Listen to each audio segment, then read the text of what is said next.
Hello viewers, welcome to Hasini Kiran's home and kitchen. ఈరోజు నేను మీకు చూపించేది మీరు ఎప్పుడు వినుండరు, ఎప్పుడు చూసుండరు, ఎప్పుడు ట్రై చేసి ఉండరు. డెఫినెట్గా ట్రై చేయండి. అదే క్యాబేజ్ అండ్ క్యారెట్ ఇన్స్టెంట్ పచ్చడి.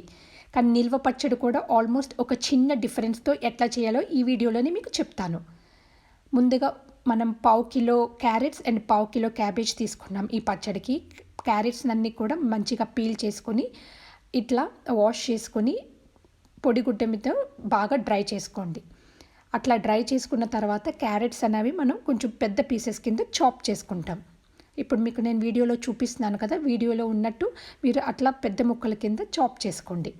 ఎందుకంటే ఈ చాపింగ్ అనేది ఈ పచ్చడికి క్యారెట్ అయినా క్యాబేజ్ అయినా నేను ఇప్పుడు ఎట్లా చూపిస్తున్నానో సేమ్ అదే స్టైల్లో మీరు చేస్తేనే మీకు ఆ టేస్ట్ వస్తుంది పచ్చడికి. సో క్యాబేజ్ కూడా మనం వాష్ చేసేసుకొని ఒక పొడిగుడ్డతో నీట్గా మొత్తం కూడా డ్రై అయ్యే వరకు తుడుచుకొని క్యాబేజీని కూడా చూడండి ఎట్లా చాప్ చేస్తున్నాను అనేది. యాజ్ మీకు ముందే చెప్పినట్టు ఆ పీసెస్ అనేది అదే స్టైల్ ఆఫ్ కటింగ్లో ఉంటే కనుక మీకు పచ్చడి అనేది చాలా మంచి టేస్ట్ వస్తుంది. సో ఇట్లా నేను మొత్తం క్యాబేజీని గట్టిగా హోల్డ్ చేసి ఇట్లా లాంగ్గా థిన్గా స్లైసెస్ కింద కట్ చేసుకున్నా. ఇన్ కేస్ మీ స్లైసెస్ పెద్దగా ఉన్నాయంటే మళ్ళీ సకాలానికి మళ్ళీ కట్ చేసుకోండి. సో ఇప్పుడు నేను మీకు వీడియోలో చూపిస్తున్నాను కదా, అట్లా థిన్ అండ్ లాంగ్ ఉండాలి మీ క్యాబేజ్ పీసెస్ అనేవి కూడా. అట్లా తీసుకున్న తర్వాత కట్ చేసేసుకున్నాక మనం salt almost 2 teaspoons or 1.5 teaspoons వేసుకొని మొత్తం ఆ సాల్ట్ని అంతా కూడా క్యాబేజ్కి బాగా పట్టేలాగా మీ హ్యాండ్స్ మధ్యలో రబ్ చేయండి. సో క్యాబేజ్లో అట్లా రబ్ చేయడం వల్ల క్యాబేజ్లో ఉన్న ఏదైనా ఎక్స్ట్రా వాటర్ ఉంటే కూడా మనం స్క్వీజ్ చేసేసుకోవచ్చు.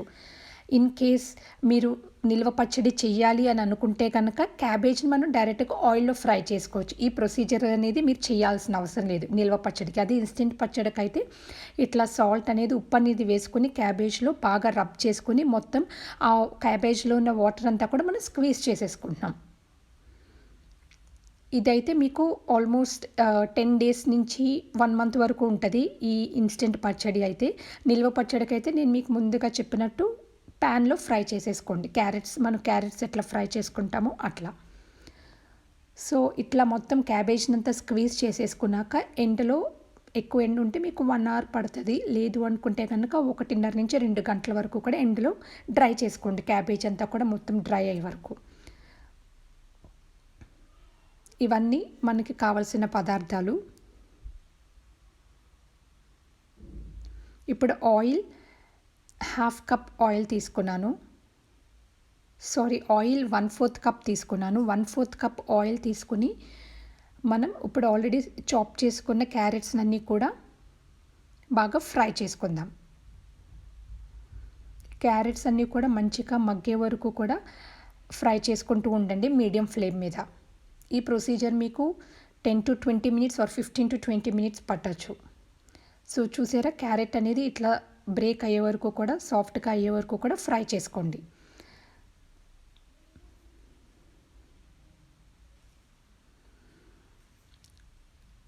అట్లా ఫ్రై అయిన తర్వాత ఆవాలు 1 టీ స్పూన్, వెల్లుల్లిపాయలు నేను ఆల్మోస్ట్ 3 వెల్లుల్లిపాయలు తీసుకున్నాను, సన్నగా తరుగుకున్నాను. అండ్ మెంతి పొడి 1 టీ స్పూన్,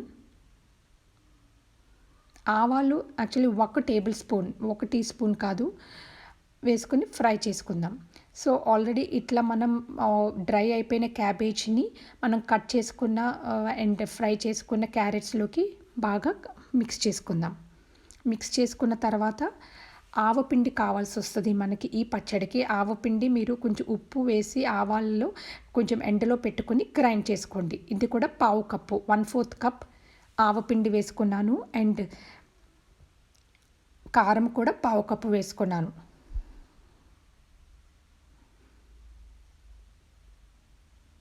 ఆయిల్ పావు కప్పు, ఆవపిండి పావు కప్పు, అండ్ లెమన్ జ్యూస్ పావు కప్పు, కారం కూడా పావు కప్పు. ఈజీ ఉంది కదా, మొత్తం 4 ఇంగ్రీడియంట్స్ కూడా అన్ని పావు కప్పులు. దీంట్లో చింతపండు వేయం, మనం నిమ్మకాయ రసం వేస్తాం. పావు కప్పు నిమ్మరసం, పావు కప్పు మెంతి పొడి, పావు కప్పు కారం, పావు కప్పు ఆయిల్. ఇప్పుడు అదంతా కూడా మనం ఇందాక ఫ్రై చేసుకున్న తాలింపులోకి వేసేసుకుందాం. సో ఈ స్టేజ్లో ఉప్పు సరిపోకపోతే కనుక ఉప్పు వేసుకోండి. ఉప్పు ఆల్మోస్ట్ మీకు 2 టేబుల్ స్పూన్స్ వరకు పట్టచ్చు. చూసుకొని మీ రుచికి తగినంత వేసుకోండి. అట్లా అంతా మిక్స్ చేసేసుకుంటే మీకు కమ్మటి క్యారెట్, క్యాబేజ్ ఇన్స్టెంట్ పచ్చడి రెడీ అయిపోయింది. అదే నిల్వ పచ్చడి అయితే కనుక గుర్తుంచుకోండి, క్యాబేజ్ అనేది మనం డైరెక్ట్గా ఫ్రై చేస్తున్నాము, ఎండలో పెట్టకుండా. సరేనా? మీకు కనుక ఈ వీడియో నచ్చితేనైతే లైక్ చేయండి, సబ్స్క్రైబ్ చేయండి అండ్ కామెంట్ చేయండి. మా ఛానల్ అప్డేట్స్ కోసం తప్పకుండా సబ్స్క్రైబ్ చేయండి. Thank you.